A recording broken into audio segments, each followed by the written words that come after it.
చర్చలోకి తిరిగి స్వాగతం. కోటగిరి గారు, మీరు రాష్ట్ర పరిశ్రమల శాఖ మంత్రిగా కూడా పనిచేశారు. చాలా నుంచి జరుగుతున్నటువంటి పరిణామాలన్నీ కూడా చాలా దగ్గరగా పరిశీలిస్తూ వస్తున్నారు మీరు. అసలు ఏమిటి వాళ్ళ రాష్ట్రం పరిస్థితి ఏమిటి? అక్కడ కేజీ బేసిన్లో ఉన్నటువంటి గ్యాస్ యొక్క పరిస్థితి ఏమిటి?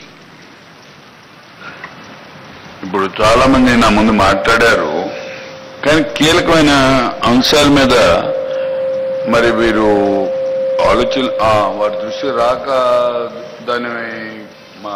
దాని గురించి ఉచ్చరించలేదా, లేకపోతే విషయం దాని కపదాటులు చేశారో నాకైతే అర్థం కావట్లేదు.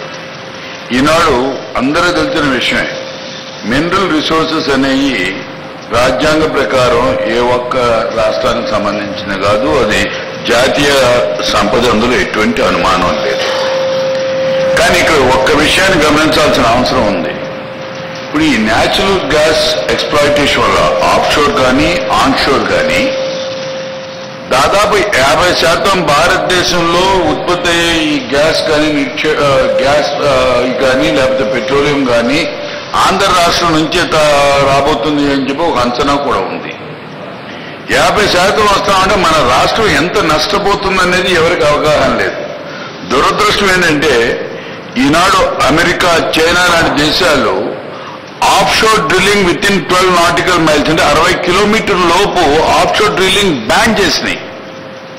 ఉదాహరణకి అమెరికా అయితే అలాస్కా బేసిన్ కానీ చుట్టుపక్కల కానీ వాళ్ళు ఒక్క సంవత్సరంలో 18 బిలియన్ బ్యారెల్స్ ఉత్పత్తి అయ్యే ప్రాంతంలో వాళ్ళు బ్యాన్ చేసిన, అంటే 2.5 సంవత్సరాలు వాళ్ళకి సరిపడా ఆయిల్ ప్రొడక్షన్ వాళ్ళు బ్యాన్ చేసినాయి. కారణం ఏంటి? పొల్యూషన్ వల్ల, ఎన్విరాన్మెంటల్ డ్యామేజ్ వల్ల. అదేవిధంగా ఇప్పుడు మన రాష్ట్రంలో చూసినట్లయితే ఈ కేజీ బేసిన్ వల్ల ఈనాడు అన్ని రకాల మెరీన్ రిసోర్సెస్ పూర్తిగా దెబ్బతినిపోతున్నాయి. మెరీన్ రిసోర్సెస్ కాదు, ఆర్కి కృష్ణా గోదావరి డెల్టా కూడా ప్రమాద స్థితిలో పడిపోతుంది.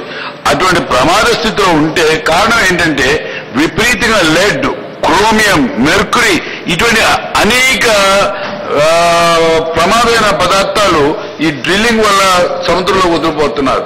ఆర్కి విచిత్రం ఏంటంటే ఇన్ని రకాల కన్సెషన్స్ వాళ్ళు రిలయన్స్ D6 లో ఇచ్చారు. గ్యాస్ ట్రాన్స్పోర్టేషన్ కార్పొరేట్ ట్యాక్స్ కానివ్వండి, అనేక రకాల ప్రైస్ విషయంలో కానీ అన్ని ఇచ్చారు. కానీ నేను అడుగుతున్నాను ఈ ప్రభుత్వాన్ని, చేతులు కాలేక అదేంటి తర్వాత కళ్ళు జరగటం తప్ప ముందు ఆలోచన లేదా అని నేను అడుగుతున్నాను. ఇవాళ ఈ పొల్యూషన్ గురించి ఏమాత్రమైన ప్రికాషన్ తీసుకుంటానికి వీళ్ళ మీద ఏమైనా మీరు చర్య తీసుకున్నారా? వాటర్ గ్యాస్ స్పిల్లింగ్ అయితే, ఆయిల్ స్పిల్లింగ్ అయితే జరిగే ప్రమాదం గురించి ఏమైనా ఆలోచించారా? ఏమాత్రం ఆలోచించలేదు. ఈ నష్టం అంటే ఎవరికి? మన తెలుగు జాతికి, ఆంధ్ర రాష్ట్రానికి. కారణం ఏంటంటే మన కోస్ట్ లైన్ లో ఉంది ఈ కేజీ బేసిన్ బ్లాక్స్ అన్ని కూడా ఎక్కువ ప్రాంతం, దాదాపు 700 కిలోమీటర్ల మంది ఎఫెక్ట్ కాబోతుంది మన కోస్ట్ లైన్. అటువంటిప్పుడు ఈ సంపద మన రాష్ట్రానికి ఎక్కువ హక్కు ఉందని అడగడంలో తప్పు ఏంటని నేను అడుగుతున్నాను. ఇవాళ ప్రతి ఒక్కరు మినిస్టర్ గారు చెప్తున్నారు మేము పోరాడుతున్నాం, రాజశేఖర రెడ్డి గారు పోరాడుతున్నారని. దీని ముందు ఉదాహరణ వెంకటేష్ గారు ఒకటి చెప్పారు. విద్యేశ్వరంలో ఓఎన్జీసీతో ఒప్పందం, అదేవిధంగా పెద్దాపురంలో ఓఎన్జీసీతో ఒప్పందం, జైలు అని ఓఎన్జీసీతో ఒప్పందాలు కుదుర్చుకున్నారు, కానీ వాళ్ళు అమలు జరగకపోతే మాట్లాడిన వ్యక్తే లేదు. ఈనాడు కేంద్రంలో రాష్ట్రంలో కాంగ్రెస్ పరిపాలన ఉందని చెప్పి నేను రాజకీయంగా విమర్శించదలుచుకోలేదు. అందుకని నేను సూచన ఏంటంటే ఇక్కడ కూర్చొని అన్ని పార్టీలకు సంబంధించిన వాళ్ళం కాబట్టి తమిళనాడు నుంచి మనం పాఠం నేర్చుకోవాల్సిన అవసరం ఉంది. తమిళనాడు రాష్ట్ర అభివృద్ధి కోసం అన్నా డిఎంకే సమయం వచ్చిన ఉభయలు ఏకమైక కేంద్రం మీద పోరాడతాయి. ఇవాళ పార్టీలు కాదు అక్కడ ముఖ్యం, రాష్ట్ర అవసరాల గురించి పోరాడాల్సిన అవసరం ఉంది, రాష్ట్ర అభివృద్ధి కోసం.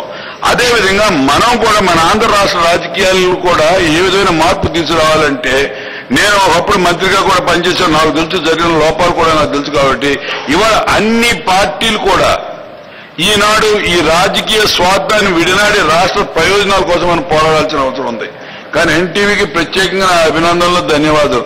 ప్రజల్లో చైతన్యం తీసుకురావడం కోసం మన హక్కు ఏమిటి అనేది, ఈ గ్యాస్ నిక్షేపాల వల్ల మనకు సంపద ఏమిటి, మనకి ఏమాత్రం ఆదాయం వస్తుంది దాని గురించి వివరణ ఇవ్వడానికి మీరు ఇది పెట్టినందుకు ప్రత్యేకమైన ధన్యవాదాలు.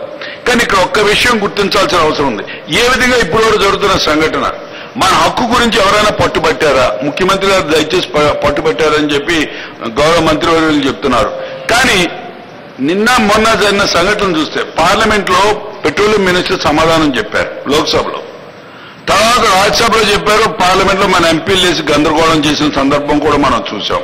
అదేవిధంగా ఇక్కడ ముఖ్యమంత్రి సలహాదారు సోమయాజులు సమాధానం చెప్పాడు మీటింగ్ తర్వాత. ఏమని సమాధానం చెప్పాడు?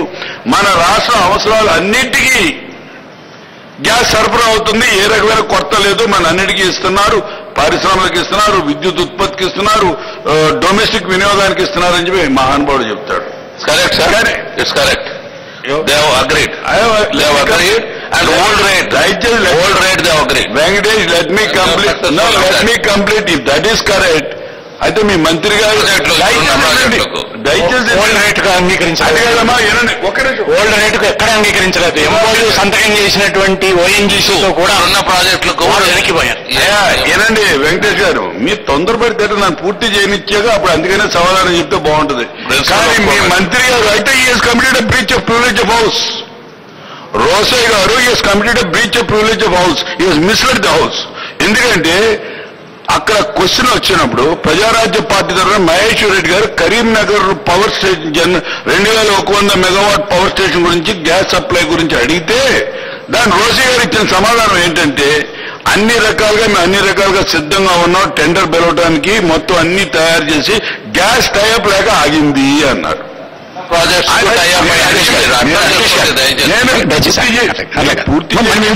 నన్ను పూర్తి చేయనండి, అన్నిటికీ వన్ మోర్ పాయింట్. ఆ విధంగా అయితే పార్లమెంట్ మెంబర్స్ లేదు, పార్లమెంట్ ఎందుకు గందరగోళం చేశారండి? మా గ్యాస్ మాకు ఇవ్వలేదని చెప్పి మీ కాంగ్రెస్ పార్లమెంట్ మెంబర్సే పార్లమెంట్ లో లేదు గందరగోళం చేశారు.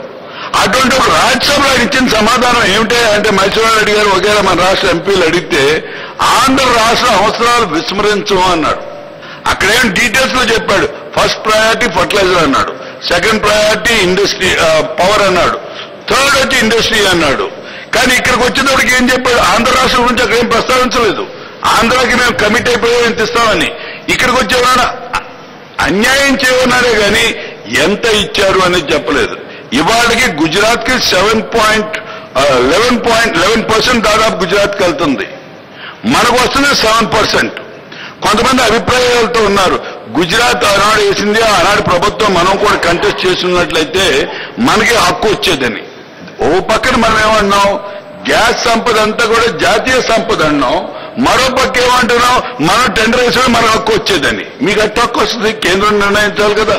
కానీ ఇప్పటికీ గుజరాత్ మటుకి డ్రిల్లింగ్ మొదలు పెట్టలేదు, గుజరాత్ మటుకి ఇంతవరకు ప్రోడక్ట్ బయటకు తీయలేదు. ఆ రోజున ఎక్స్ప్లోర్ అయిన వెళ్ళే వాళ్ళు తీసుకున్నారు, బిడ్డింగ్ లో వాళ్ళు కేసు తీసుకున్నారు తప్ప వాళ్ళు ఏది ఎక్కడ డ్రిల్లింగ్ మొదలు పెట్టిన సందర్భం లేదు. ఇక్కడ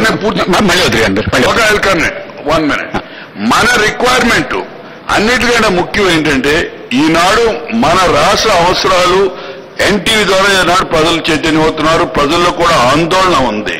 ఇవాళ కేవలం ఫర్టిలైజర్ ఒక్కదానికే కాదు, పవర్కి ఒక్కదానికే కాదు, ఇండస్ట్రీకి ఒకేదానికే కాదు. మాట్లాడితే గ్యాస్ సరఫరా అన్నారు.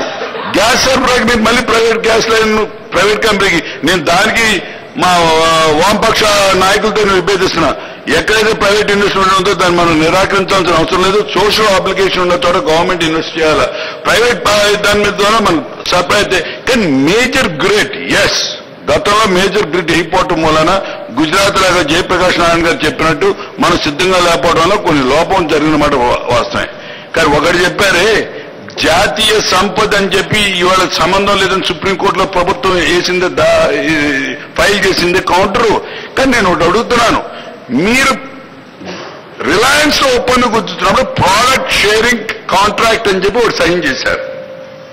ఆ ప్రోడక్ట్ షేరింగ్ కాంట్రాక్ట్ ప్రకారమే వాళ్ళు ఎన్టీపీసీతో బిడ్ చేశారు. ఎన్టీపీసీతో బిడ్ చేసి వాళ్ళు ఒక రేటు $2.34 ఇస్తామన్నారు MBTU. ఇవాళ వాళ్ళకి అసలు హక్కు లేకపోతే వాళ్ళు ఏ విధంగా బిడ్ చేశారండి ఇస్తామని? ప్రోడక్ట్ షేరింగ్ కాంట్రాక్ట్ ప్రకారం ఇచ్చారు. ఇది జాతీయ సంపద అయితే కేంద్ర ప్రభుత్వం ఆ రోజు కళ్ళు మూసుకుని ఉందా అని నేను అడుగుతున్నాను.